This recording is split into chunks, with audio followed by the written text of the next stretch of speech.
বিসমিল্লাহির রহমানির রহিম। লাইসাল বিররা আন তুওয়াল্লু ওয়ুজুহাকুম কিবালাল মাশরিকি ওয়াল মাগরিবি ওয়ালাকিন্নাল বিররা মান আমানা বিল্লাহি ওয়াল ইয়াউমিল আখিরি ওয়াল মালাইকাতি ওয়াল কিতাবি ওয়ান নাবিয়্যিন। আসসালামু আলাইকুম। সুপ্রিয় দর্শক, আল্লাহর পথে যারা সত্যিকারের ইমানদার তাদের জীবনে আসে কঠিন পরীক্ষা। সুপ্রিয় দর্শক, এই বিষয়ে আলোচনা করছেন আমাদের ইসলামিক চিন্তাবিদ আল্লামা দিলওয়ার হোসেন সাইদি রাহিমাহুল্লাহ। চলুন শুনে আসি। পূর্ব পশ্চিমে মুখ ঘুরানো, পূর্ব পশ্চিমে মুখ ফিরানো, এটাই পুণ্যবান নেককার সৎকার হওয়ার জন্য যথেষ্ট নয়। প্রকৃতপক্ষের মুমিন নেককার হওয়ার জন্য যে শর্তগুলি আল্লাহ পাক আরোপ করেছেন তা হচ্ছে, এক নম্বরে কি মনে আছে?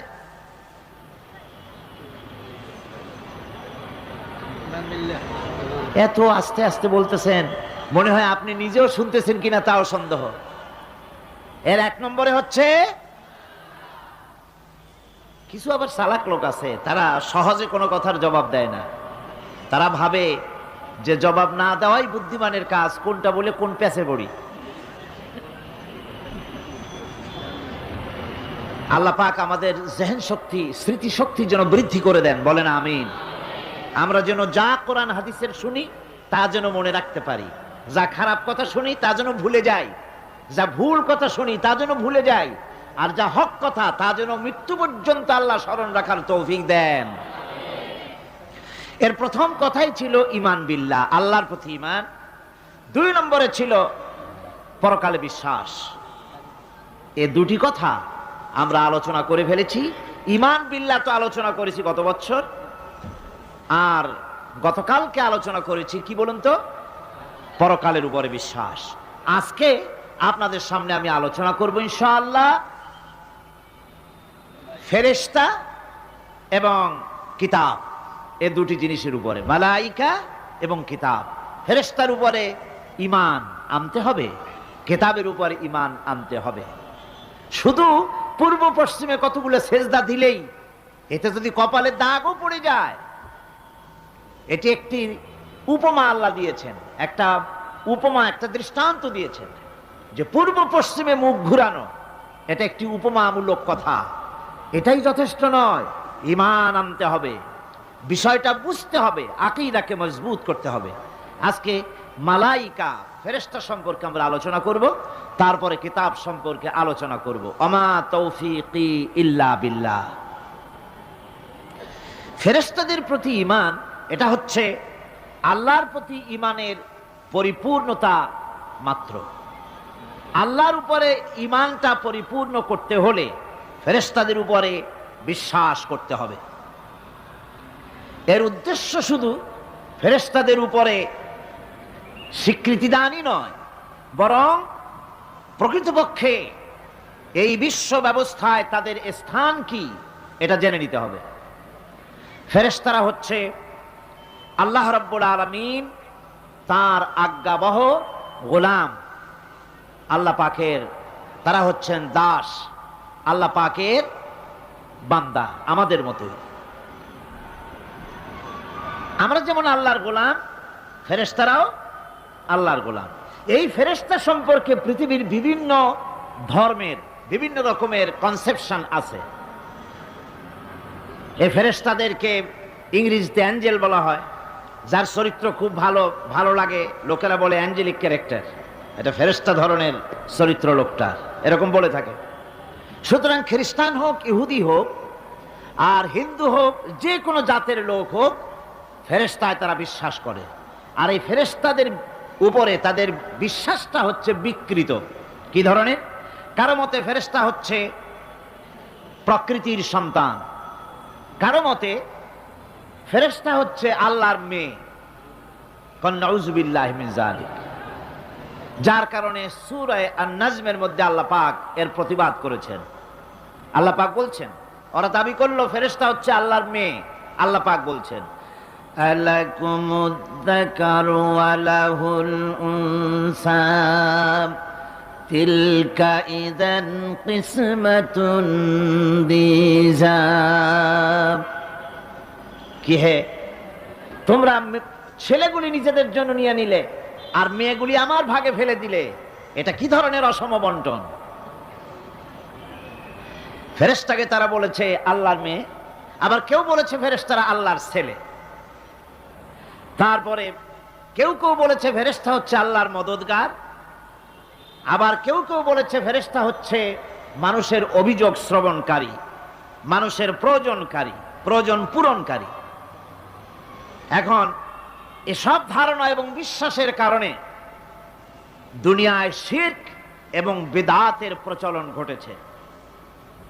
কোরআনে কারীম বিশ্ব ব্যবস্থায় ফেরেশতাদের অবস্থান কি সেটা পরিষ্কার করতে চায়, যাতে করে শিরকের সমস্ত দরওয়াজা বন্ধ হয়ে যায় আর তাওহীদের দরজা নির্ভেজাল ভাবে খুলে যায়। ইসলামের মূল বক্তব্যই হচ্ছে তাওহীদকে প্রতিষ্ঠা করা। কি প্রতিষ্ঠা করা?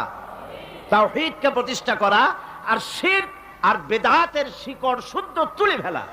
এটাই হচ্ছে ইসলামের মূল আইডিয়া। কোরআনের ভাষায় স্পষ্ট করে বলা হয়েছে যে ফেরেশতারা আল্লাহর মেয়েও নয়, আল্লাহর ছেলেও নয়, তারা হচ্ছে আল্লাহর বান্দা। বলুন তো ফেরেশতারা আল্লাহর কি? কোরআনে কারীমে রব্বুল আলামিন বলেন ওয়াকালু ইত্তাখাযার রাহমানু ওয়ালাদান সুবহানাহু বাল ইবাদুম মুকরামুন। কাফেররা বলে দয়াময় কাউকে পুত্র বানিয়ে নিয়েছেন। পবিত্র সেই সত্তা যার সম্পর্কে তারা এই বাজে কথাগুলি বলে, তার কোনো ছেলেও নাই, তার কোনো মেয়েও নাই। ফেরেশতারা তো তার সম্মানিত বান্দা মাত্র। ইবাদুম মুকরামুন, ফেরেশতা হচ্ছে সম্মানিত বান্দা। সুবহানাল্লাহি ওয়া বিহামদি। ফেরেশতারা হচ্ছে আল্লাহর কি? শুধু বান্দা না, সম্মানিত বান্দা। কারণ ফেরেশতারা আল্লাহর সঙ্গে অবাধ্য হতে পারে না, তার কোন হুকুমকে অমান্য করার কোন অধিকার ফেরেশতাদের নাই। আল্লাহর ছেলেও নাই, আল্লাহর মেয়েও নাই। এ কথাটি ছোট্ট সূরার মধ্যে তাওহীদের একটা ক্লিয়ার কনসেপশন আল্লাহ পাক দিয়েছেন, ছোট্ট একটি সূরার ভিতরে। আমার কাছে মনে হয় যেন এই ছোট্ট সূরাটি মধ্যে এটা মনে হয় যেন একটি ঝিনুক, আর এর ভেতরে সমস্ত পৃথিবীর সমুদ্র আর মহাসমুদ্রের পানিগুলি ঢুকায় দেওয়া হয়েছে। ছোট্ট একটি সূরা তাওহীদকে এমন ভাবে প্রকাশিত হয়েছে এই সূরার মাধ্যমে, যা অন্য কোথাও এত পরিষ্কার আসেনি। আল্লাহ পাক সব জায়গায় বলেছেন, কিন্তু ছোট্ট সূরায় এক কথায় তাওহীদ প্রকাশিত হয়ে গেছে। কি? কুল হুয়াল্লাহু আহাদ। পড়েন সবাই, কুল হুয়াল্লাহু আহাদ আল্লাহুস সামাদ লাম ইয়ালিদ ওয়া লাম ইউলাদ ওয়ালাম ইয়াকুল লাহু কুফুয়ান আহাদ। আল্লাহ রাব্বুল আলামিন বলেন, নবী আপনি বলুন আল্লাহ এক এবং একক। তিনি বেনিয়াজ, কারো মুখাপেক্ষী তিনি নন। তিনি কাউকে জন্ম দেন নাই, তাকেও কেউ জন্ম দেয়নি। আকাশের জমিনে ওই আল্লাহ রাব্বুল আলামিনের সমকক্ষ কেউ নাই। তিনি এক এবং একক। এই ফেরেশতারা হচ্ছে তার অনুগত বান্দা। ফেরেশতারা আল্লাহ পাকের ছেলেও নয়, মেয়েও নয়। এক মুহূর্তের জন্য ফেরেশতারা চুপ করে বসে থাকে না। যার যে কাজ আছে সেই কাজ নিয়ে তারা ব্যস্ত আছে।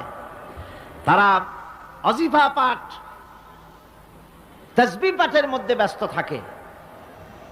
অগণিত অসংখ্য ফেরেশতা, কেউ তো সেজদায় পড়ে আছে, কেউ রুকুতে পড়ে আছে, কেউ নামাজে দাঁড়ায় আছে, কেউ তো তাসবিহ পাঠ করতেছে। কোরআনে কারীম বলছে ইউসাব্বিহুর রা'দু বিহামদিহি ওয়াল মালাইকাতু মিন খিফাতিহি। আল্লাহ পাক বলেন, বিজদি প্রশংসার সাথে আল্লাহ পাকের গুণকীর্তন করে, আর সমস্ত ফেরেশতারা আল্লাহকে ভয় করে ভীতির সাথে আল্লাহর তাসবিহ পাঠ করতে থাকে। সমস্ত ফেরেশতারা আল্লাহর তাসবিহ পড়ে। আপনাদের মনে আছে আল্লাহ পাক যখন হযরত আদমকে সৃষ্টি করবেন বললেন ইন্নী জাইলুন ফিল আরদি খলিফা, ফেরেশতারা বলেছিলেন নাহনু নুসাব্বিহু বিহামদিকা ওয়া নুকদ্দিসু লাক, আমরাই তো তাসবিহ পড়ি, আমরাই তো আপনার হাম পড়ি, আপনার তাসবিহ পড়ি, সবকিছুই তো আমরা করি, পবিত্রতা ঘোষণা করি। এর দ্বারা প্রমাণিত হয় ফেরেশতারা সার্বক্ষণিকভাবে আল্লাহর তাসবিহ পাঠের মধ্যে তারা রত আছে, সব সময় আল্লাহর জিকির আজগারের ভেতরেই তারা ডুবে আছে। وَلَهُ مَنْ فِي السَّمَاوَاتِ وَالْأَرْضِ وَمَنْ عِنْدَهُ لَا يَسْتَكْبِرُونَ عَنْ عِبَادَتِهِ وَلَا يَسْتَحْسِرُونَ। আসমান এবং জমিনে যা কিছু আছে এবং তার কাছে যা কিছু আছে সব আল্লাহর তাসবিহ পাঠে নিরত আছে। আর ফেরেশতারা তো বন্দিগি করছে আল্লাহ পাকের, আর কখনোই তারা অবদ্ধচারণ করে না, আর কখনো তারা আল্লাহ পাকের জিকির থেকে, তাসবিহ পাঠ থেকে তারা ক্লান্ত হয় না। কি হয়েছে? ঠিক হয়ে যাবে ইনশাআল্লাহ।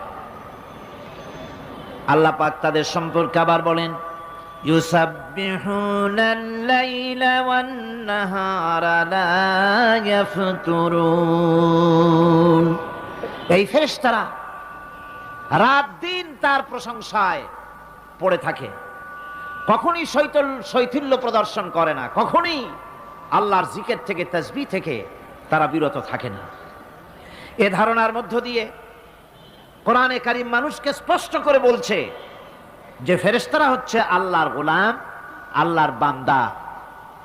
তারা তোমাদের প্রয়োজন পুরা করতে পারে না, তারা তোমাদের ভাগ্যের কোনো উন্নতি করে দিতে পারে না, তারা আল্লাহর ছেলেও নয়, আল্লাহর মেয়েও নয়, এরা হচ্ছে আল্লাহর বান্দা।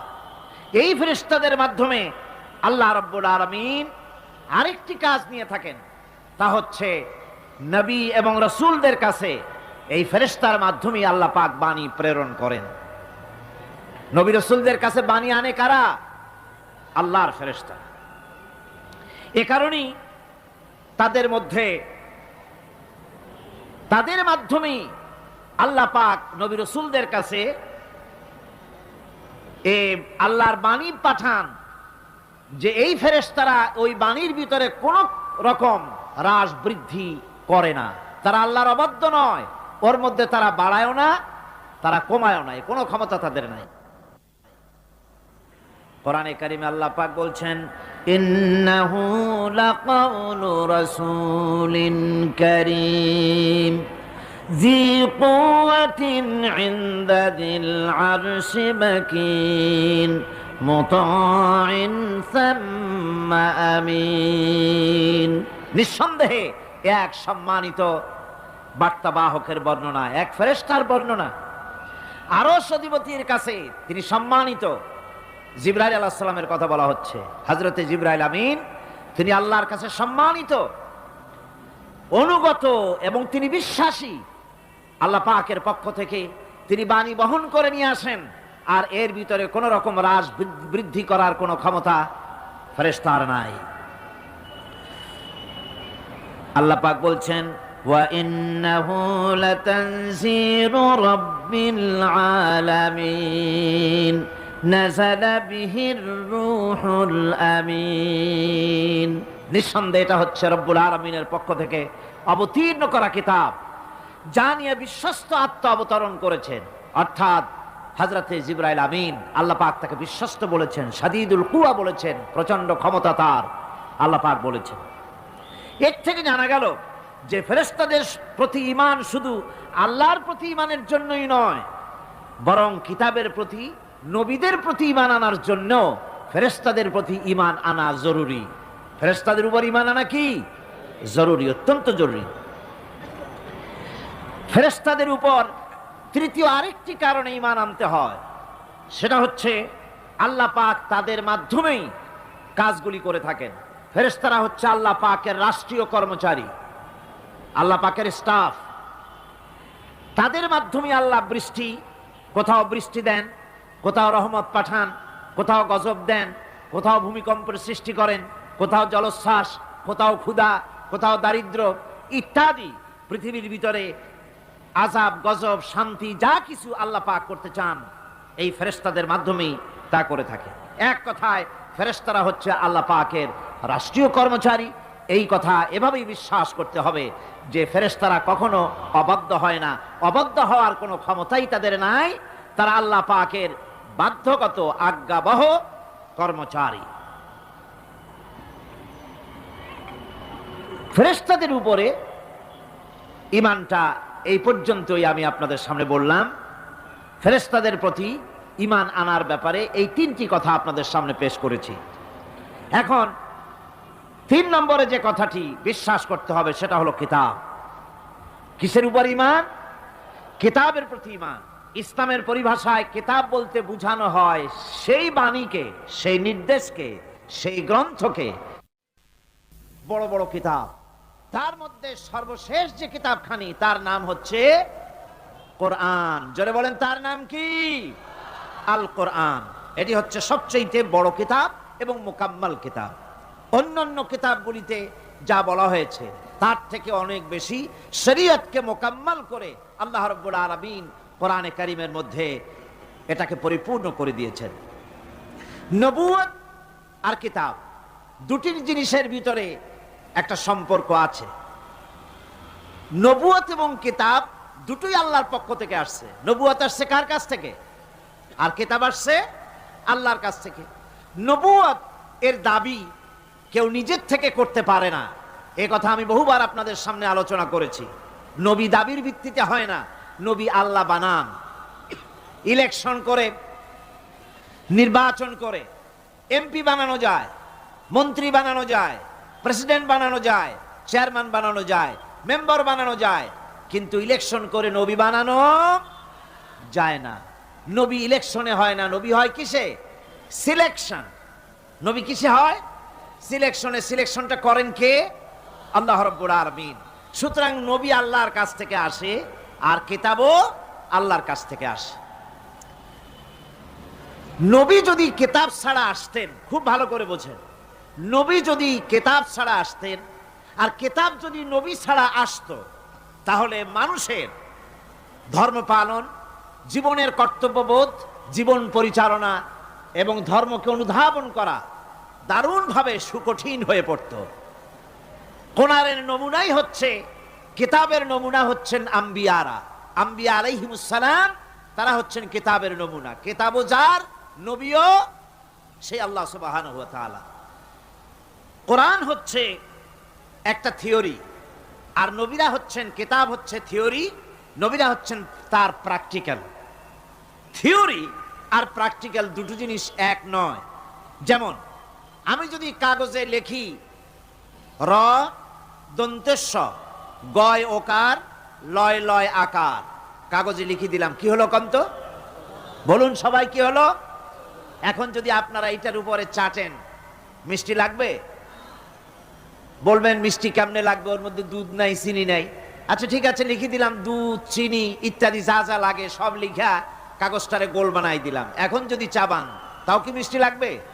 লাগবে না। মিষ্টি লাগবে কি হলে? দুধ কিনতে হবে, ছানা বানাতে হবে, চিনির শিরা তৈরি করতে হবে, তারপরে রসগোল্লা বানাতে হবে, এরপরে আপনি ফ্রিজে রাখবেন, চামচ দিয়ে কাটবেন, মজা করে খাবেন, তখন আপনার ভালো লাগবে, ঠিক কিনা? এখন ভালো লাগলো কেন? যেহেতু এটা প্র্যাকটিক্যালে আসছে। আর আগে কাগজ চেটেছেন, কাগজ চাবায়েছেন, ভালো লাগে নাই, কারণ থিওরি চাবায়েছেন। প্র্যাকটিক্যালে না আসা পর্যন্ত মজা পাওয়া যাবে না। সেই জন্যে কোরআন হচ্ছে একটা থিওরি, কাগজে লেখা একটা থিওরি। এই থিওরিটা আল্লাহ রাব্বুল আলামিনের। এই থিওরি যদি প্র্যাকটিক্যাল না থাকে, মডেল না থাকে, আদর্শ না থাকে, তাহলে তা পালন করা মানুষের জন্য দুঃসাধ্য, সুকঠিন। এই জন্য আল্লাহ সুবহানাহু ওয়া তাআলা কোরআনের মুজাসসাম নমুনা হিসেবে পেশ করেছেন মুহাম্মদুর রাসূলুল্লাহ সাল্লাল্লাহু আলাইহি ওয়াসাল্লাম। তিনি হচ্ছেন কোরআনের মডেল, সুবহানাল্লাহি ওয়া বিহামদিহি। যার জন্য তিনি স্পষ্ট করে বলতে পেরেছেন যে কথা কেউ বলতে সাহস পায়নি, যে কথা নবী বলেছেন। আল্লাহর নবী বলেছেন, ও আমার সাহাবীরা, দিনের আলোতে তোমরা আমার ভিতরে যা দেখতে পাও, রাতের বেলায় আমার ভিতরে তোমরা যা দেখতে পাও, ও আমার স্ত্রীরা, দিনের আলোতে আমার ভিতরে যা দেখতে পাও, রাতের আধারে আমার মধ্যে যা দেখতে পাও, যে সব আচরণ, আমার চলাফেরা, দিন ও রাতের আলোচনাগুলি, দিন ও রাতের চরিত্রগুলি, দিন ও রাতের আমার কর্তব্য পালন, আমার মধ্যে যা দেখতে পাও সবগুলি খুলে খুলে মানুষের সামনে বলে দাও। এই কথা তো আর কেউ বলতে পারেনি পৃথিবীতে, নবীরা ছাড়া এত বড় কথা পৃথিবীর আর কেউ বলতে সাহস পাবে না। কথা ঠিক কিনা গণ? জোরে বলেন, পারবে বলতে? যত বড়ই মুহাদ্দিস হোক, মওলানা হোক, খাজা বাবা হোক, নামের আগে যতই 5 হাত লম্বা ডিগ্রি লাগান না কেন, কাগজে যখন নাম লেখে হুঁশ থাকে না। কত যে লেখে, কি যে লিখলে, শুধু নামের সামনে আলাইহিস সালাম টুক বাদ রাখে, হ্যাঁ সব লিখে আবেগের ঠেলায় অস্থির হয়ে যায়। কোন ব্যক্তি আছেন যিনি বলতে পারবেন আমার শৈশবকালীন, যৌবনকালীন, বৃদ্ধকালীন, রাতের, দিনের সব ঘটনা মানুষের কাছে বলে দাও? কেউ কি পারবে বলতে? না, কেবলমাত্র পারবে আম্বিয়া আলাইহিমুস সালাম। যেহেতু আল্লাহ রাব্বুল আলামিন তাদেরকে কন্ট্রোল করেছেন, হেফাজত করেছেন, তারা হচ্ছেন চরিত্রের আধার, অনুপম চরিত্রের উৎস, উৎকৃষ্ট নমুনা, যাদের চরিত্রের ভিতরে কোনো কালিমা নাই, ভুল নাই, গুনাহ নাই। মহব্বতের সাথে বলেন সুবহানাল্লাহ। এই জন্য নবী, নবুয়ত আর কিতাব দুটোই আসছে আল্লাহর কাছ থেকে। সেই জন্য বিশ্ববাসীর বাঁচার পথ নবীদের অনুসরণ। বিশ্ববাসীর বাঁচার পথ কি? নবীদের অনুসরণ। কেউ বলে আমরা অমুকের উত্তরসূরি, আমরা অমুকের সৈনিক, তমুকের সৈনিক, বলেন এরকম? আমি নামগুলি নাই নিলাম, আপনারা খাবে খাবে মিলায় নেন। আমরা অমুকের উত্তরসূরি, অমুকের সৈনিক, হ্যান ত্যান বলে। তমুকের সৈনিক হয়ে তার কাছ থেকে পাবা কি? বিশ্ববাসী গ্রহণ করতে পারে এমন আদর্শ কে দিতে পেরেছেন? এ পৃথিবীতে বহু, এই পৃথিবীর বুকে অনেক নেতা এসেছেন, রাজনৈতিক নেতা এসেছেন, সেনাপতি এসেছেন, পৃথিবীর এই রঙ্গমঞ্চে এসেছে অনেক বীর সেনানী, অনেক দার্শনিক, অনেক কবি সাহিত্যিক পৃথিবীর বুকে এসেছেন, কবিতা লিখেছেন, সাহিত্য রচনা করেছেন, গান গেয়েছেন, বক্তৃতা করেছেন, যুদ্ধ করেছেন, দেশ জয় করেছেন, তরবারির আঘাত দিয়ে পৃথিবীর চেহারা পাল্টায় দিয়েছেন। এরকম বহু মানুষের আবির্ভাব ঘটেছে বিশ্বের বুকে।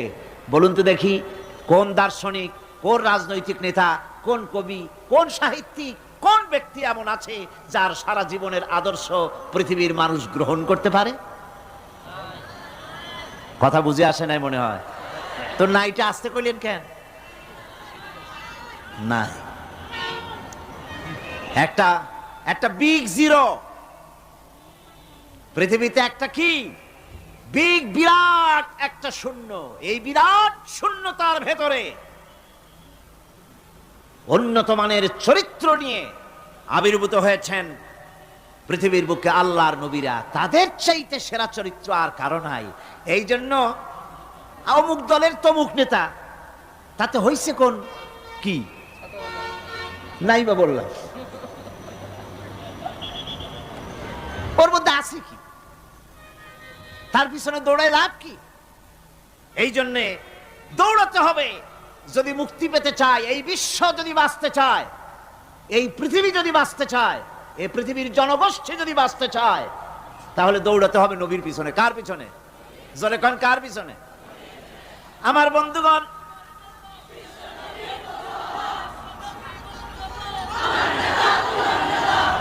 তার কারণ হলো আল্লাহ রাব্বুল আলামিন তিনি কিতাব পাঠিয়েছেন, কিতাবের উপর ঈমান আনা লাগবে। আর নবীও তিনি পাঠিয়েছেন। সাধারণ নেতা নবীদের ভিতরে পার্থক্য হলো আকাশ আর জমিনের, গালফ অফ ডিফারেন্স। আকাশ আর জমিনের পার্থক্য সাধারণ নেতা আর নবী, এর মধ্যে পার্থক্য কতখানি? আকাশ আর জমিনের। এর থেকেও যদি বড় দৃষ্টান্ত দেওয়া যায় তো তাই।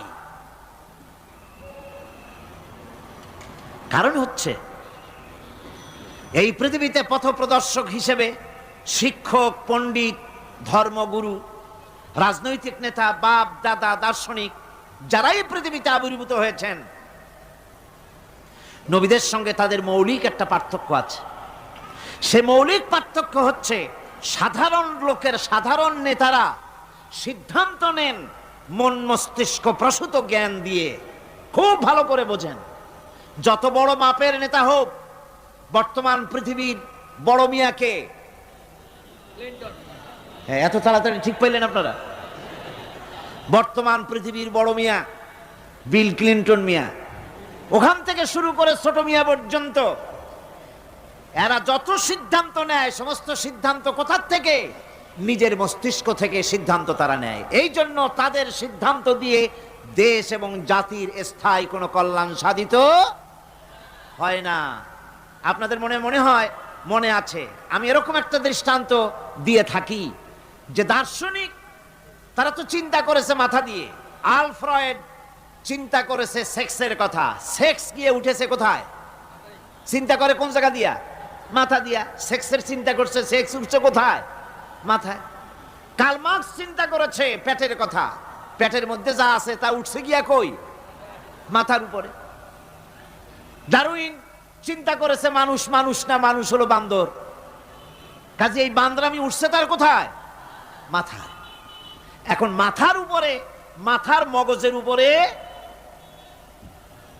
সেক্স গিয়ে চাপা পড়ছে, মগজটা পেটের মধ্যে যা আছে তাই দিয়ে চাপা পড়ছে, বান্দরামি দিয়ে চাপা পড়ছে। এই চাপা পড়ার কারণে অবস্থাটা কি হলো? দৃষ্টান্তটা বোধহয় আপনাদের মনে আছে, আমি আবারও আপনাদেরকে মনে করাবার জন্য বলি। চিংড়ি মাছের পায়খানা থাকে কোথায়? মাথায়। মাথার ঘিলুর উপরে পায়খানার থলিটা চাপা পড়ে থাকে, ঘিলুটা কাজ করতে পারে না। ঘিলু যে স্বাভাবিকভাবে কাজ করতে পারে না পায়খানার চাপে, সেই জন্যে চিংড়ি মাছ পানিতে হোক আর ডাঙ্গায় হোক, সামনে যা চলতে পারে তার চাইতে অন্তত 3 গুণ পিছনে দৌড়াইতে পারে বেশি। দুনিয়ার এসব দার্শনিক, এসব নেতাদের মাথার উপরে এই সব চিন্তা, দুষ্টামির চিন্তা। ভালো চিন্তা তো করে না। ওই বড় মিয়া কি ভালো চিন্তা করে? না, ওর চিন্তা হলো বসনিয়ার মুসলমানগুলি কেমনে মারা যায়, বসনিয়ার মুসলমানগুলি কিভাবে শেষ করা যায়। ব্রিটেনের প্রধানমন্ত্রী জন মাইনর নাকি মেজর, জন মেজর, তার কথা হচ্ছে ইউরোপের ভেতর থেকে মুসলিম শক্তিকে উৎখাত করে দাও। এটা কি খুব ভালো চিন্তা? আমাদের প্রতিবেশী দেশ ভারত, এখানে আছে এক নরসীমা, তার উদ্দেশ্য কি খুব ভালো? তার মাথার ভিতরে চিন্তা মুসলমানের মসজিদ আর কত ভাঙা যায়, শিখদের গুরুদুয়ারা আর কত নিশ্চিহ্ন করা যায়, বৌদ্ধদের মঠ কত ভাঙা যায়, খ্রিস্টানদের গির্জা আর কত শেষ করা যায়, হিন্দুদের রাম রাজত্ব আর কত কায়েম করা যায়। এই চিন্তাই তার মাথায় কাজ করছে।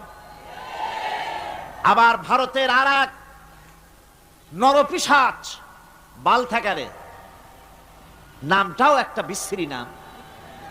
এই লোকটি বলেছে কাশ্মীরের মহিলাদের জন্য ভারতীয় সৈনিকদেরকে অর্ডার দিয়েছে যে কাশ্মীরের মহিলাদেরকে পাইকারি হারে গণধর্ষণ করো। নাউজুবিল্লাহি মিন যালিক। এই হচ্ছে পৃথিবীর নেতাগুলির অবস্থা। পৃথিবী যারা নেতৃত্ব দেয়, যাদের মন মগজ ইসলাম নাই, আদর্শ নাই, চরিত্র নাই, তারা বিশ্বের ক্ষতি সাধন করার জন্যই চেষ্টা চালায়, নিজেদের পাওয়ারকে টিকিয়ে রাখার জন্য চেষ্টা চালায়। এই জন্য নবীদের মধ্যে আর সাধারণ নেতাদের মধ্যে আকাশ আর জমিনের পার্থক্য। ওরা সিদ্ধান্ত নেয় মাথা দিয়া, আর নবী সিদ্ধান্ত নেয় আল্লাহর কথা দিয়া। আল্লাহ রাব্বুল আলামিন বলেন, মা ইয়ানতিকু আনিল হাওয়া ইন হুয়া ইল্লা ওয়াহয়ুন ইউহা। আমার নবী প্রবৃত্তিকে অনুসরণ করে কোনো কথা বলেন না। আমার নবী যেটা বলেন সেটা হলো ওহী। আমি যা বলতে বলি তিনি তো তাই বলেন। নবী নিজের মগজ থেকে কিছু বলেন না, আল্লাহর কথা দিয়ে বলেন। এই জন্য কোরআন আর হাদিসে বেশি কোনো পার্থক্য নাই।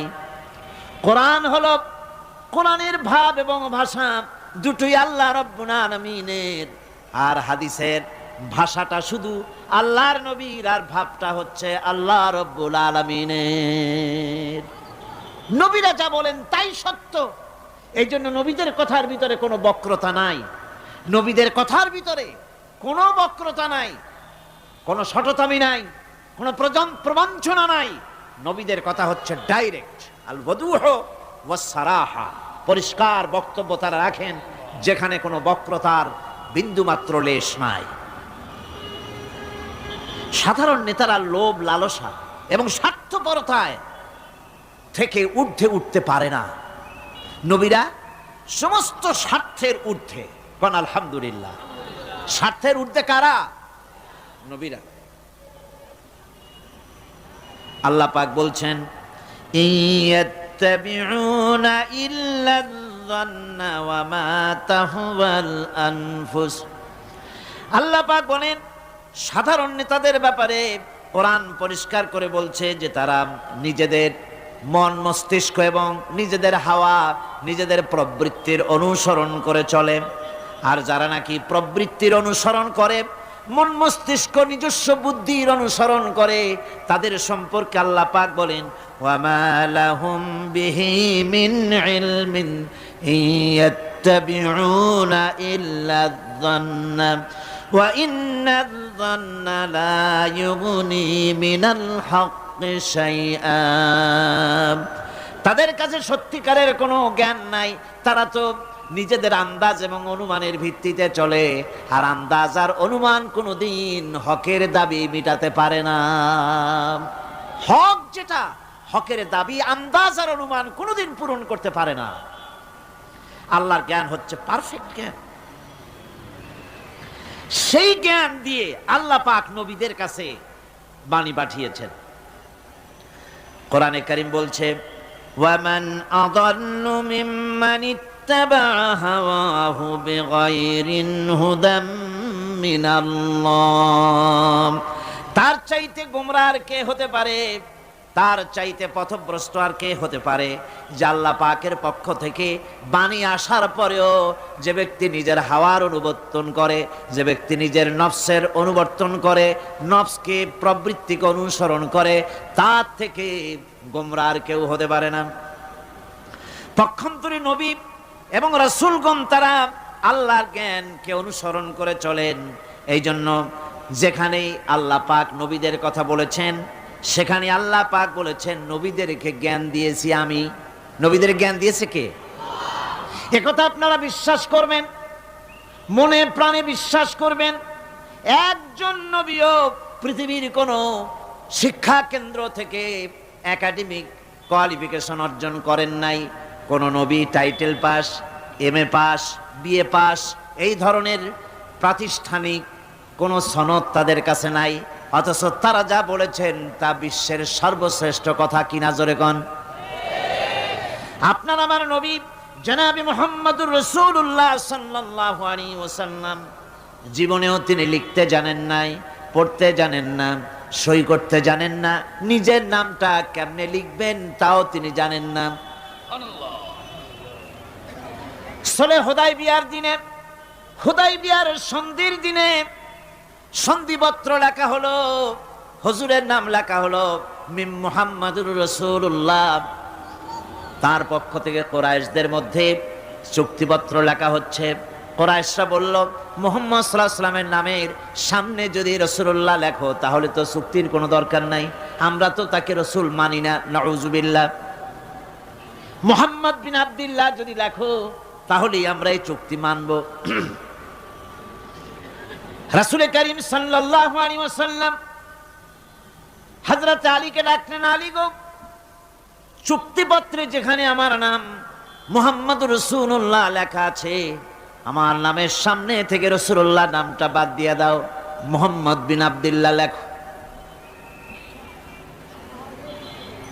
হযরত আলী বলছেন, ইয়া রাসূলুল্লাহ, সারা জীবন আপনার গোলামি করেছি, যা বলেছেন তাই শুনেছি, জীবনটাও আপনার জন্য দেওয়ার জন্য প্রস্তুত আছি, ভবিষ্যতেও যত কথা বলবেন সব মাথা পেতে মেনে নেব, কিন্তু আজকের এই হুকুম আমার পক্ষে মানা সম্ভব হবে না। আমি আলীর পক্ষে কিছুতেই সম্ভব নয় যে আল্লাহর নবীর নামের সামনে থেকে মুহাম্মদুর রাসূলুল্লাহ আমি কেটে দেব। রাসূলুল্লাহ শব্দ আমি কাটতে পারবো না, এটা আমার পক্ষে সম্ভব নয়। নবীজি বললেন, আলী কোন জায়গায় রাসূলুল্লাহ লেখা আমারে দেখো, আমি কেটে দিই। আমার বন্ধুগণ, নাম লিখতে জানেন না, সই করতে পারেন না, পড়তে জানেন না, তিনি বলতেছেন ইন্নামা বুইস্তু মুআল্লিমান, আমি পৃথিবীতে প্রেরিত হয়েছি শুধুমাত্র শিক্ষক হিসাবে দুনিয়ায় এসেছি। সুবহানাল্লাহ। দুনিয়ার কোন শিক্ষা প্রতিষ্ঠানে আল্লাহ রাব্বুল আলামিন তার হাবিবকে পড়ান নাই, যেহেতু তিনি তো বিশ্ব নবী। আমার নবী কি নবী? জোরে কন না, কি নবী? আপনার আমার নবী বিশ্ব নবী। বিশ্ব নবী সাধারণ মানুষের কাছে কি পড়বে? যে পড়াবে তার মগজ তো ছোট, তার জ্ঞান তো সীমিত। সীমিত জ্ঞান দিয়া বিশ্ব নেতারে কি শিখাবে, বিশ্ব নবীরে কি শিখাবে? এই জন্য আল্লাহ রাব্বুল আলামিন বিশ্ব নবীর শিক্ষক আল্লাহ পাক নিজে হয়ে গেলেন।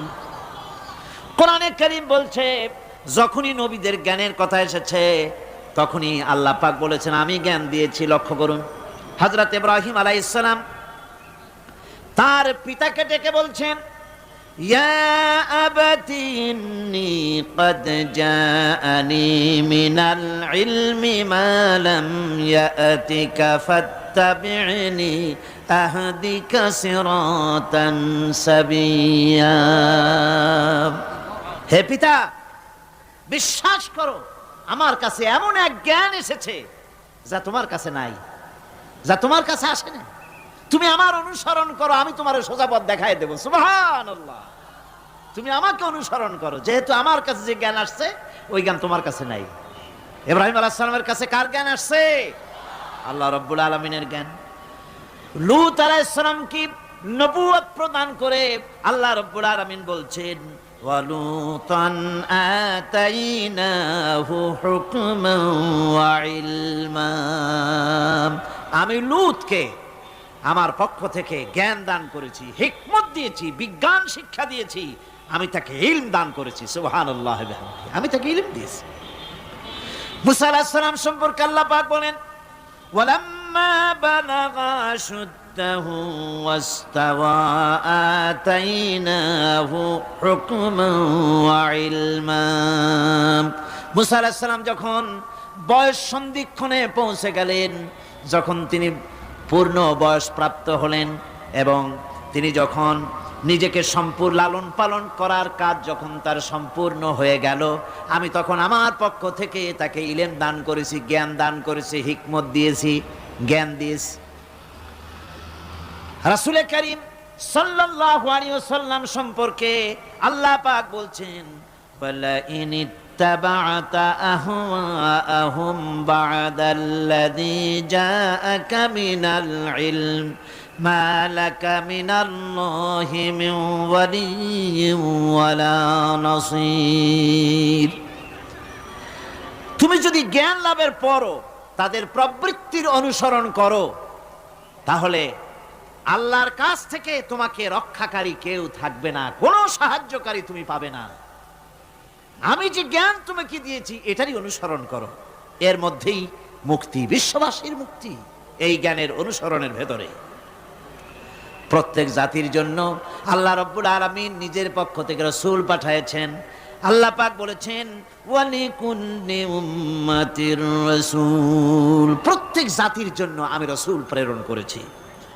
এমন কোন জাতি নাই যার কাছে নবী রাসূল পাঠানো হয় নাই। ওয়া ইম মিন উম্মাতিন ইল্লা খালা ফিহা নাযীর। সমস্ত নবীদের কাছে, সমস্ত উম্মতের কাছে, জাতির কাছে আমার পক্ষ থেকে আমি নবী পাঠাইছি। কোন সুবহানাল্লাহ। কেউ যেন বলতে পারে না যে আমরা আল্লাহর পক্ষ থেকে কোনো দাওয়াত পাই নাই, আল্লাহর পক্ষ থেকে সত্যকে চেনার কোনো রাস্তা পাই নাই। এই জন্য প্রত্যেক নবীদের, প্রত্যেক উম্মতের জন্য, জাতির জন্য আল্লাহ সুবহানাহু ওয়া তাআলা তিনি নবী পাঠিয়েছেন নিজের পক্ষ থেকে, হেদায়েত পাঠিয়েছেন নিজের পক্ষ থেকে। এই নবীদেরকে পাঠাবার উদ্দেশ্য কি ছিল? কোরআনে কারিমে আল্লাহ পাক বলেন, আমাদের নবীকে আল্লাহ পাক ডেকে বলছেন আলিফ লাম রা কিতাবুন আনজালনাহু ইলাইকা লিতুখরিজান নাস মিনাজ যুলুমাতি ইলান নূর। আলিফ লাম রা কিতাবুন আনজালনাহু ইলাইকা লিতুখরিজান নাস মিনাজ যুলুমাতি ইলান নূর। এই কিতাব আমি আপনার উপর অবতীর্ণ করেছি। এ হচ্ছে একখানা কিতাব। এই কিতাবখানা আমি আপনার প্রতি অবতীর্ণ করেছি। এই জন্য করেছি কিতাব অবতীর্ণ, যাতে করে মানব মণ্ডলীকে পঞ্জীভূত অন্ধকারের ভিতর থেকে বের করে আলোর দিকে নিয়ে আসতে পারেন। এ বিশ্ব হচ্ছে অন্ধকারে ভরা। পৃথিবীতে মানব রচিত যত মতবাদ আছে সব হচ্ছে অন্ধকার। সবগুলি কি? অন্ধকার। এই অন্ধকারের ভিতর থেকে আলোর দিকে নিয়ে আসবেন। আলো হচ্ছে কি? ইসলাম। আলো হচ্ছে কোরআন। কোরআনের দিকে নিয়ে আসবে, ইসলামের দিকে নিয়ে আসবে। সেই জন্য আমি আপনার প্রতি এই কোরআন অবতীর্ণ করেছি। আমার ভাইয়েরা, সকল আসমানি কিতাবের উপরে আমাদের ঈমান আনা লাগবে। শুধুমাত্র কোরআন শরীফের উপরে নয়, সকল কিতাবের উপরে ঈমান আনতে হবে। কোরআনকে যেমন মানি, মুহাম্মদ সাল্লাল্লাহু আলাইহি ওয়াসাল্লামকে যেমন মানি, সব নবীদের উপরে ওই রকম ঈমান আনতে হবে। কোরআন যেমন মানি ওই রকম করে সমস্ত কিতাবের উপরে ঈমান আনতে হবে। এটার শর্তই দেওয়া হয়েছে, মুমিন হচ্ছে তারা ওয়াল্লাযীনা ইউমিনুনা বিমা উনজিলা ইলাইকা ওয়া মা উনজিলা মিন ক্বাবলিক। মুমিন হচ্ছে সেই সব লোক, মুত্তাকি হচ্ছে তারা যারা তোমার উপরে নাজিলকৃত কিতাবের উপর ঈমান এনেছে এবং এর আগে যত কিতাব আসছে সমস্ত কিতাবের উপর ঈমান এনেছে। তারাই হচ্ছে মুত্তাকি, তারাই হচ্ছে মুমিন। আল্লাহ পাক বলেন নাজ্জালা আলাইকাল কিতাবা বিল হাক্কি মুসাদ্দিকান লিমা বাইনা ইয়াদাই। আল্লাহ তোমার প্রতি সত্য সহকারে যে কিতাব নাজিল করেছেন আর এর পূর্বে আগত সকল কিতাবের উপরে এর সত্যতা প্রমাণ করে। এ কোরআন হচ্ছে আগের যত কিতাব নাজিল হয়েছে সমস্ত কিতাবের সত্যতা প্রমাণকারী কিতাব। এই জন্য মুমিনদেরকে বলতে বলা হয়েছে কুল আমান্না বিল্লাহি ওয়া মা উনজিলা আলাইনা ওয়া মা উনজিলা আলা ইব্রাহিম ওয়া ইসমাঈলা ওয়া ইসহাক ওয়া ইয়াকুব ওয়াল আসবাত। বলো আমরা ঈমান এনেছি আল্লাহর প্রতি, আমাদের প্রতি অবতীর্ণ কিতাবের প্রতি, আর ইব্রাহিম, ইসমাইল, ইসহাক, ইয়াকুব এবং তার আওলাদদের প্রতি যে কিতাব অবতীর্ণ হয়েছে সমস্ত কিতাবের উপর আমরা ঈমান এনেছি। وما أوتي موسى وعيسى والنبيون من ربهم لا نفرق بين أحد منهم ونحن له مسلمون। আর মুসা, ঈসা, অন্যান্য নবীদের উপরে যত কিতাব অবতীর্ণ হয়েছে সমস্ত কিতাবের উপরে আমরা ঈমান আনতেছি। আর আমরা হচ্ছি আল্লাহ পাকের আজ্ঞাবহ, আমরা হচ্ছি আল্লাহ পাকের বান্দার মধ্যে আমরা শামিল। আল্লাহ পাক বলছেন এই পৃথিবীতে আমি যত নবী পাঠাইছি সমস্ত নবীদের সাথে তিনটা জিনিস দিয়েছি। কয়টা জিনিস? তিনটি জিনিস দিয়েছি সমস্ত নবীদেরকে। লাকাদ আরসালনা রুসুলানা বিল বায়িনাতি ওয়া আনজালনা মাআহুমুল কিতাবা ওয়াল মিজানা লিয়াকুমান নাসু বিল কিসত। নিঃসন্দেহে আমি নবীদেরকে স্পষ্ট নিদর্শনাদি সহ এই পৃথিবীতে পাঠিয়েছি এবং সেই সঙ্গে তাদেরকে কিতাব দিয়েছি আর তাদেরকে মিজান দান করেছি, বাইয়িনাত দান করেছি। তিনটা জিনিস দিয়েছি, এক দিলাম বাইয়িনাত, আর এক দিলাম কিতাব, আর এক দিলাম মিজান। কয়টা হলো? তিনটা। বাইয়িনাত কি? বাইয়িনাত হলো, বাইয়িনাত বলা হয় এমন জিনিসগুলি কি যা একজন নবীর আচার আচরণ দেখে বুঝতে পারা যায় নিঃসন্দেহে ইনি আল্লাহর নবী। সুবহানাল্লাহ। এটাই হচ্ছে বাইয়িনাত। তার চরিত্র, তার আচার আচরণ এগুলি প্রমাণ করে তিনি নবী। আমার বন্ধুগণ, হযরতে খাদিজা রাদিয়াল্লাহু তাআলা আনহা যখন ইসলামের দাওয়াত পেয়েছিলেন, আল্লাহর নবীর পক্ষ থেকে যখন দাওয়াত পেলেন, নবুয়তের তাওহীদের যখন দাওয়াত পেয়েছিলেন, একজন স্ত্রী হিসেবে তার স্বামীর প্রতি এত শ্রদ্ধা, স্বামীর প্রতি এত ভক্তি শ্রদ্ধা, অনাবিল ভক্তি শ্রদ্ধা, যার কারণে হযরতে খাদিজা একটা মুহূর্তের জন্য, এক সেকেন্ডের জন্য দেরি করেন নাই, কোনো প্রশ্ন তোলেন নাই যে আপনি নবী হইলেন কেমনে, অথবা আপনার মধ্যে তো এই এই জিনিস দেখছি, আপনি নবী হইলেন কেমনে, এমন কোনো কথা বলেন নাই।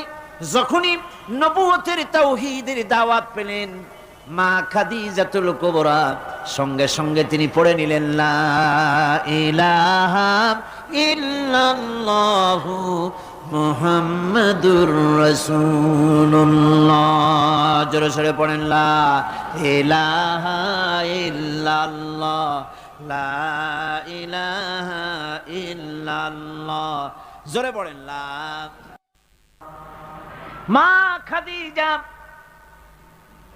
বললেন, আবুল কাসিম, বিগত 15টি বছর পর্যন্ত আপনার ভিতরে যে আচরণ দেখেছি, এ আচরণ, এ চরিত্র কোন সাধারণ মানুষের হতে পারে না, অবশ্যই আপনি আল্লাহর নবী,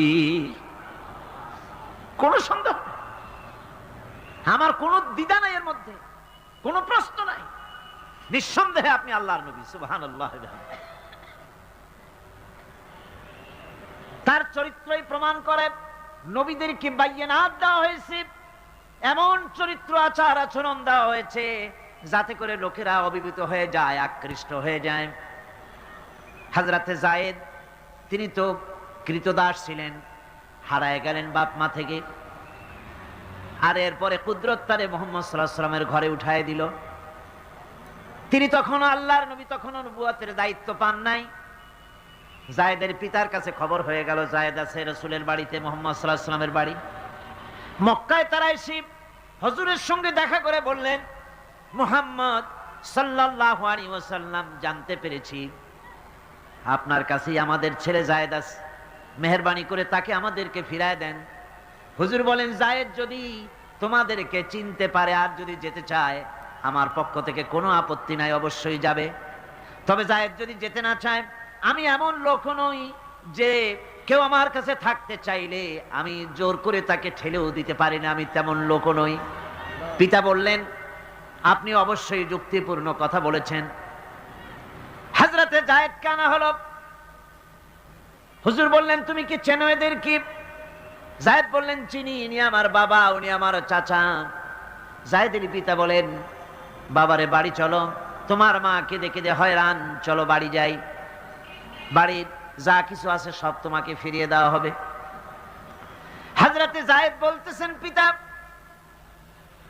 বাড়িতে যা আছে তাই শুদ্ধ, তামাম দুনিয়াটা যদি আমারে দেওয়া হয়, এই লোকটির কাছে থেকে যে ব্যবহার পেয়েছি, আমি এই লোকের কদম ছেড়ে যেতে পারি না। তার চরিত্রই প্রমাণ করে তিনি নবী, কি ব্যবহারটা পেয়েছেন। হযরত আনাস রাদিয়াল্লাহু তাআলা আনহু ছোট মানুষ, 8 বছর বয়সের সময় হুজুরের খাদেম হয়ে হুজুরের বাড়িতে আসছেন। আচ্ছা, 8 বছর বয়সের কিশোর ভুল তো করতেই পারে, গরম পানি চাইলে ঠান্ডা পানি এনে দেবে, স্যান্ডেল চাইলে জুতো আনবেন, বিছানা বিছাইতে বললে উঠাই দেবে, এটা স্বাভাবিক, কিশোর মানুষ, ছোট মানুষ। এবার শুনুন, বাইয়িনাত কারে বলে? নবীদের বাইয়িনাত আল্লাহ যে দিয়েছেন সেটা কি জিনিস? সেটা হলো উন্নত মানের চরিত্র, তার ব্যবহার, ওঠা বসা যা দেখলে মানুষ বুঝতে পারে তিনি আল্লাহর নবী। হযরতে আনাসের মুখে শুনুন, হযরতে আনাস রাদিয়াল্লাহু তাআলা আনহু বলেন, একাধিক ক্রমে টানা 10টি বছর রাসূলের খেদমতের ভিতরে নিয়োজিত ছিলাম। 10টি বছরের ভিতরে একটা দিনের জন্য নবীজি আমাকে ধমক দিয়ে কথা বলেন নাই। এটা ধমক দিলেন না আমারে, এটা করছো কেন, এটা করো নাই কেন? সুবহানাল্লাহি বিহামদিহি। গোটা পৃথিবীর সমস্ত মুমিন মুসলমানদের, পুরুষ আর নারীদের জীবন, কলিজা, রক্ত রাসূলের কদম মোবারক উৎসর্গ হয়ে যায়। কারে বলে নবী রাসূল? কি চরিত্র! বাইয়িনাত। আল্লাহ রাব্বুল আলামিন বলেন, নবীদেরকে বাইয়ানাত দিয়েছি আর আমি তাদের সাথে কিতাব দিয়ে দিয়েছি। কিতাবও এমন কিতাব যেই কিতাবের কোনো তুলনা নাই। কোরআনে কারীম নাজিল করে দিলেন আল্লাহ রাব্বুল আলামিন, এমন কিতাব দিয়ে দিলেন কোরআন শুনে মানুষ পাগল হয়ে যেতেছে।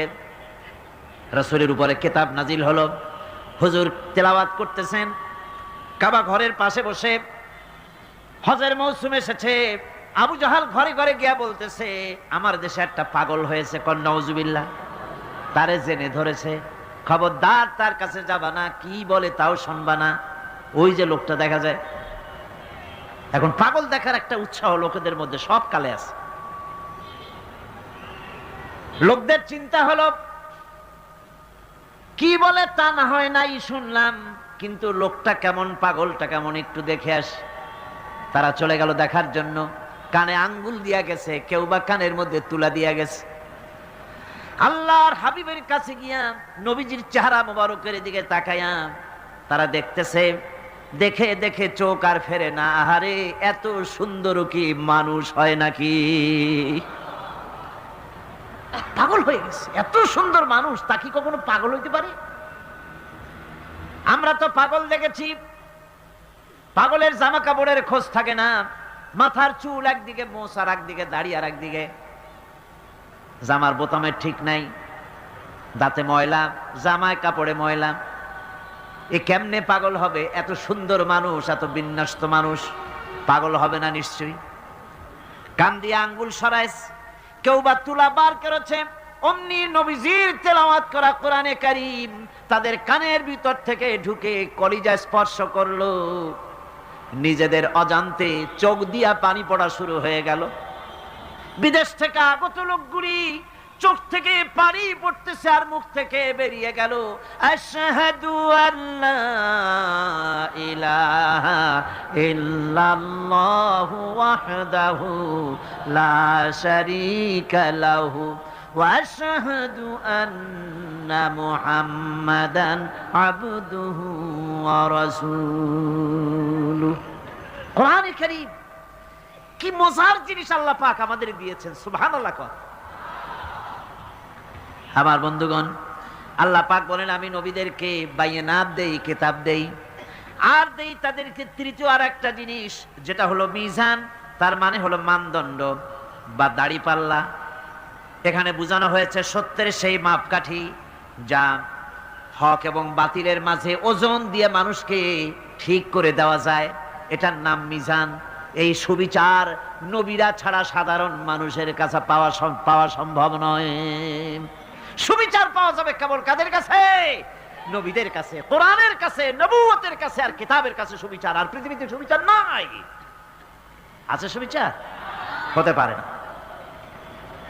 সেই জন্য মিজান, দাড়িপাল্লা, এটা হচ্ছে ইনসাফের প্রতীক। এটা কিসের প্রতীক? ইনসাফের প্রতীক। এটা আবার মনে করেন না যেটা জামাত ইসলামের প্রতীক।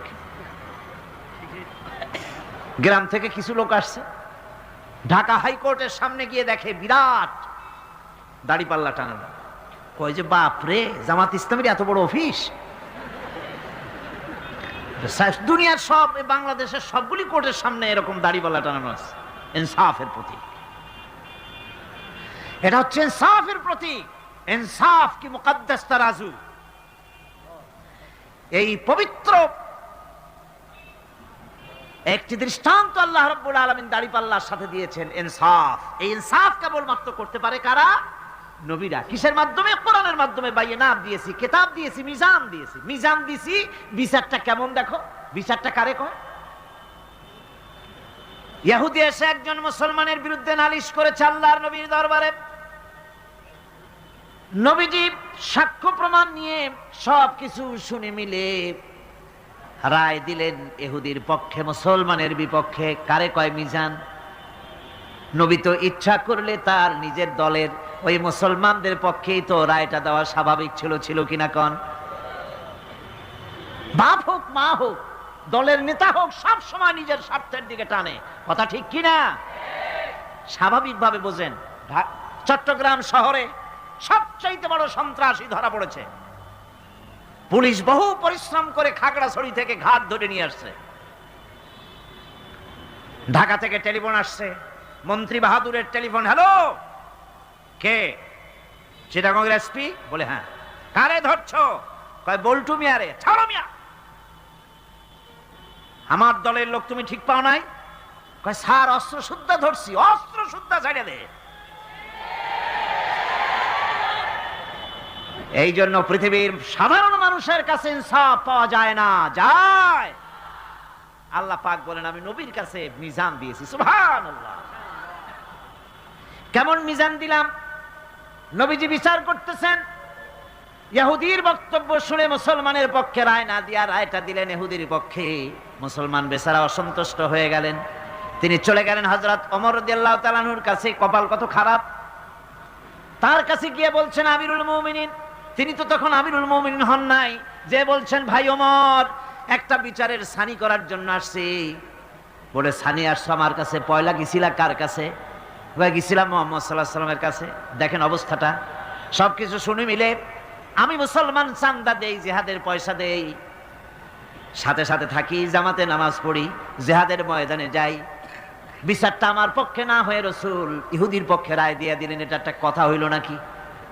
আপনি বিচক্ষণ মানুষ, সবকিছু শুনে মিলে আপনি বিচারটার সানি করে দেন।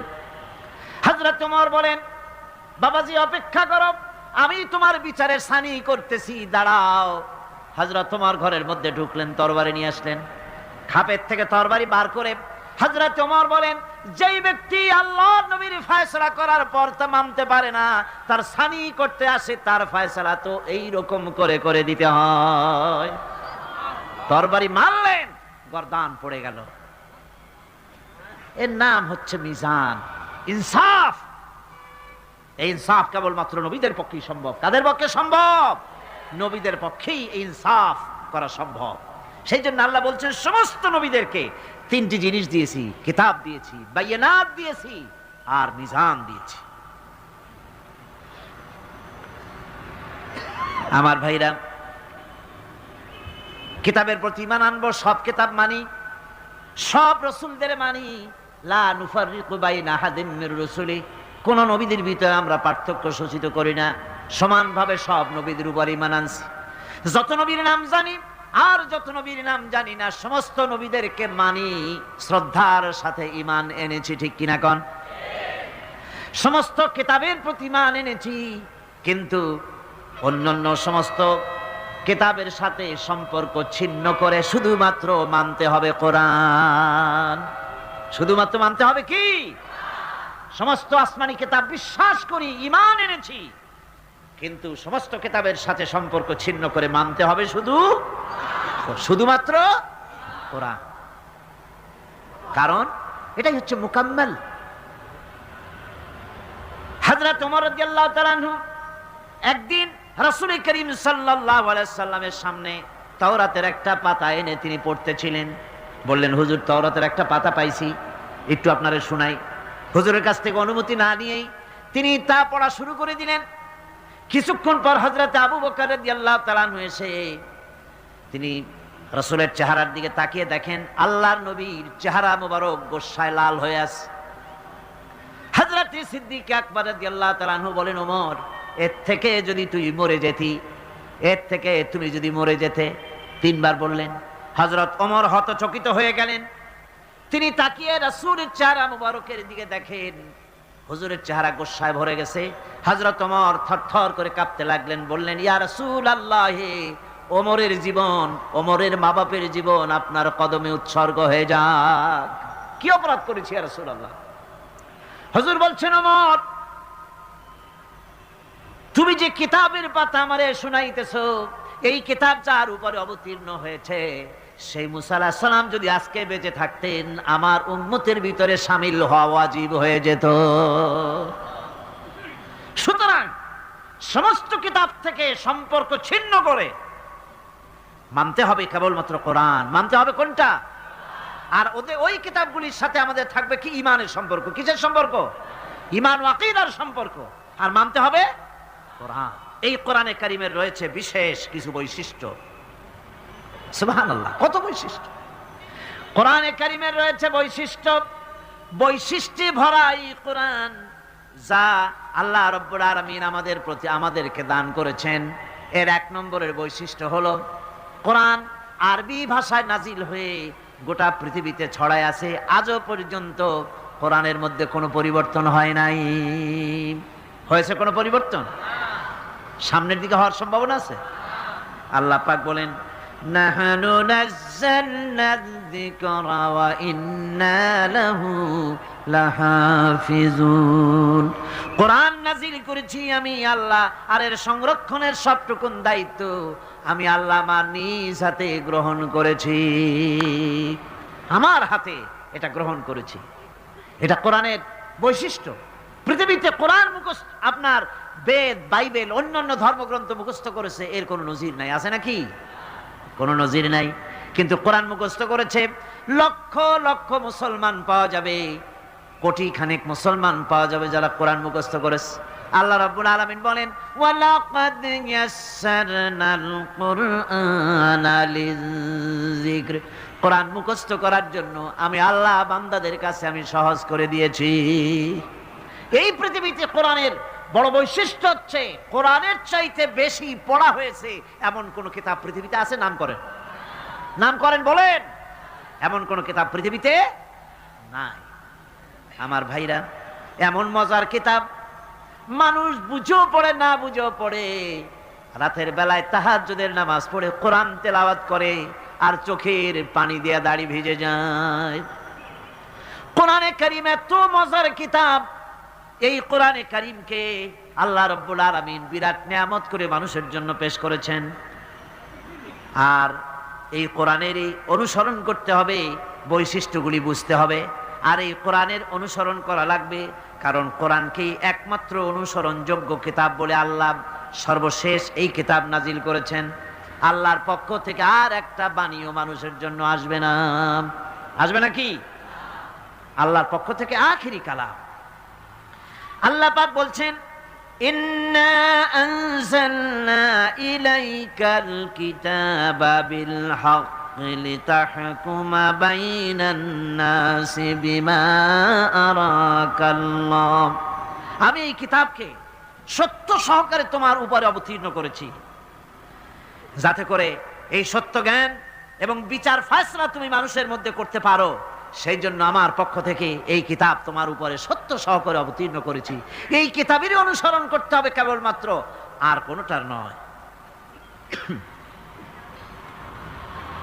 সুতরাং কোরআনের প্রতি ঈমান আনার লক্ষ্যে কোরআনের বিশুদ্ধতা সম্পর্কে সন্দেহ এবং সংশয় দূর করা জরুরি। কোরআনের প্রতি আমাদের কি কোনো সন্দেহ আছে? জোরে বলেন, আছে? আলহামদুলিল্লাহ কোন কোন আলহামদুলিল্লাহ। আল্লাহ রাব্বুল আলামিন প্রথমে তো চ্যালেঞ্জ করেছিলেন, তোমরা যদি সন্দেহ পোষণ করো কোরআনের ব্যাপারে, তাহলে কোরআন শরীফের মতো করে একখানা কিতাব বানায় আনো। এই চ্যালেঞ্জের মোকাবেলা দুনিয়া কেউ করতে পারে নাই। এরপরে আল্লাহ পাক বলেছেন, পারলা না গোটা কোরআন, কোরআনের মতো করে 10টা সূরা বানায় আনো। তাও সাড়া পাওয়া গেল না, কাউকে পাওয়া গেল না। পরে আল্লাহ পাক সর্বশেষ চ্যালেঞ্জ করলেন, ইন কুনতুম ফি রাইবিম মিম্মা নাযালনা আলা আবদিনা ফাআতু বিসূরাতিন মিন মিসলিহি ওয়াদউ শুহাদাআকুম মিন দুনিল্লাহি ইন কুনতুম সাদিকিন। বান্দারে, যদি সন্দেহ করো যে এই কিতাব আমার নবীর বানানো, আমি নাজিল করি নাই, পারলে কোরআন শরীফের ছোট্ট সূরার মতো করে একটা সূরা বানাও। এই চ্যালেঞ্জ কত বছরের হলো? ১৫০০ বছরের পৃথিবীর মানুষের আল্লাহর এই চ্যালেঞ্জের মোকাবেলায় মানুষের, বিশ্ববাসীর নীরবতা প্রমাণ করে কোরআনে কারীম নির্ভুলভাবে আল্লাহর কালাম। ১৫০০ বছর ধরে বিশ্ব মানবের নীরবতা, এই চ্যালেঞ্জের মোকাবেলায় গোটা বিশ্ব নীরব। কথা ঠিক কিনা? কেউ সরব হয়েছে নাকি? কোরআনের মতো করে সূরা বানাও না পারলে। নবীর ব্যাপারে কথা বলেছে, নবীকে মিথ্যা নবী বলেছে, বলেন নাউজুবিল্লাহ। নবীকে পাগল বলেছে, কবি বলেছে, জাদুকর বলেছে, গণক বলেছে। কিন্তু কোরআন আল্লাহর নয়, মানুষের বানানো, এই কথা বলার সাহস কেউ করে নাই। কারণ হলো কোরআন যদি বলে যে এটা মানুষের বানানো, তাহলে লোকেরা তারে ধরবে, তুমিও তো মানুষ, বানাও তো দেখি কোরআনের মতো করে সূরা। এই সাহস কেউ করে নাই, করবেও না। আমার বন্ধুগণ, কোরআন যেইভাবে নাজিল হয়েছিল নবীজির কাছে, ঠিক ওইভাবে আজও পর্যন্ত আছে না? নাই? আছে কিনা? আর কিয়ামত পর্যন্ত, চিল্লা এখন, কিয়ামত পর্যন্ত থাকবে। আল্লাহ পাক বলেন, ইন্না আলাইনা জামআহু ওয়া কুরআনা ফাইদা ক্বারানাহু ফাত্তাবি' কুরআনা সুম্মা ইন্না আলাইনা বায়ানা। একে সংগ্রহ করা এবং পড়িয়ে দেওয়া আমার দায়িত্ব। কোরআন শরীফ সংগ্রহ করা এবং এটাকে পড়ায় দেওয়ার দায়িত্ব আমি আল্লাহর। অতএব তুমি যখন একে পড়ো, তখন তোমার সেই কোরআনকে অনুসরণ করবে, আর এর অর্থ বুঝিয়ে দেওয়ার দায়িত্ব আমি আল্লাহর। রাসূল করিম সাল্লাল্লাহু আলাইহি ওয়াসাল্লাম কোরআন শরীফ নাজিল হচ্ছিল, আর তেলাওয়াত করতে গিয়ে, মুখস্থ করতে গিয়ে তাড়াহুড়ো করতেছিলেন। বারবার জিহ্বা ওড়াচ্ছেন, রাসূলের মুখস্থ করতে কষ্ট হচ্ছে। এই দৃশ্য আল্লাহ রাব্বুল আলামিনের বরদাস্ত হলো না। রব্বুল আলামিন তার হাবিবকে শোনালেন, লা তুহাররিক বিহি লিসানাকা লিতাজালা বিহি।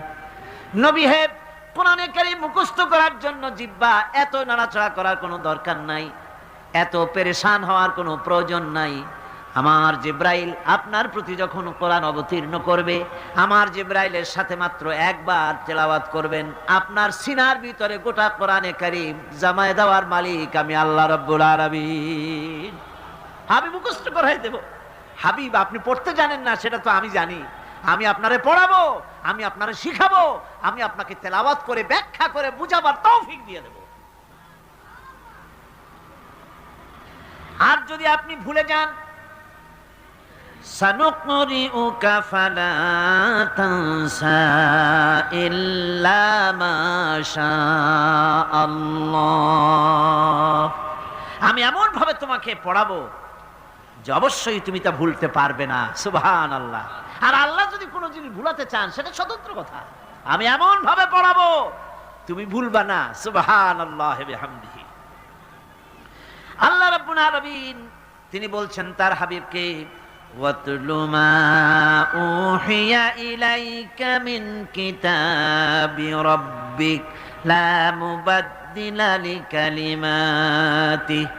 তোমার প্রতি তোমার প্রভুর পক্ষ থেকে যে কিতাব অবতীর্ণ হয়েছে তা তুমি তেলাওয়াত করো। কোরআন শরীফ বেশি বেশি তেলাওয়াত করো। নবীজিকে তেলাওয়াত করতে বলা হয়েছে, আর বলা হয়েছে আল্লাহর কথা কেউ পরিবর্তন করতে পারবে না। বেশি বেশি তেলাওয়াত করো, তোমার উপরে যা অবতীর্ণ হয়েছে তেলাওয়াত করো। এটা শুধু নবীর জন্যই নয়, গোটা উম্মতের জন্য তেলাওয়াতের হুকুম। তেলাওয়াত করো।